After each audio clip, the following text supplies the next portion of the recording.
નમસ્કાર મિત્રો, આપ સૌનું સ્વાગત છે ડીટીવી ન્યૂઝમાં। દાહોદ જિલ્લામાં આજે એક દર્દનાક અને હૃદયવિદારક ઘટના બની છે। માત્ર 18 વર્ષની ઉંમરમાં જ એક યુવકની જીવનલીલા સમાપ્ત થઈ ગઈ। નાવા ગયેલ એક યુવક ડેમના પાણીમાં ખેંચાઈ ગયો અને દાદાના આંખની સામે જ ડૂબી ગયો। આ ઘટનાએ આખા વિસ્તારને શોકમાં નાખી દીધો છે। વિગતો જાણવા માટે વાર્તા સાંભળો। લીંબડી નજીક આવેલા ટાંડી માછણ ડેમમાં આ દુઃખદ ઘટના બની છે। ટાંડી ગામના 18 વર્ષીય વિશ્વાસ કુમાર રમેશભાઈ બારિયા ગઈકાલે ડેમ પર નાહવા માટે ગયા હતા।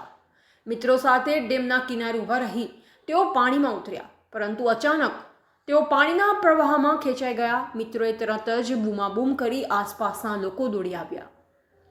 આ સમાચાર સાંભળી વિશ્વાસના દાદા સુરતાનભાઈ, જેઓ નજીકના ખેતરમાં કામ કરતા, તેઓ પણ તુરંત દોડી આવ્યા। પોતાના પ્રાણ પુત્રને બચાવવા માટે સુલતાનભાઈએ પણ ડેમમાં છલાંગ લગાવી દીધી, પરંતુ વૃદ્ધાવસ્થાને શ્વાસની તકલીફના કારણે તેઓ વિશ્વાસને પકડી રાખી શક્યા નહીં। તેમની આંખની સામે જ વિશ્વાસ પાણીમાં ડૂબી ગયો। આ દ્રશ્ય જોઈ દાદાનું હૃદય તૂટી ગયું।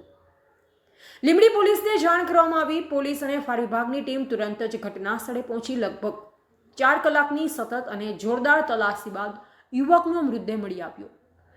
ઘટનાની જાણ થતાં આખા ટાંડી અને આસપાસના વિસ્તારમાં ગમગીની છવાઈ ગઈ છે। પરિવારનું રુદન જોઈ કોઈની પણ આંખમાં આંસુ આવી જાય તેવું વાતાવરણ છે।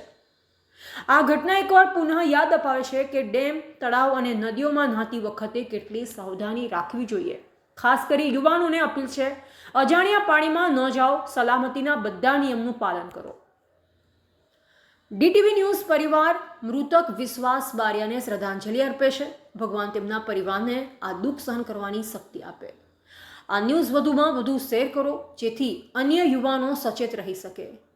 વધુ અપડેટ્સ માટે ડીટીવી ન્યૂઝ સાથે જોડાયેલા રહો। નમસ્કાર।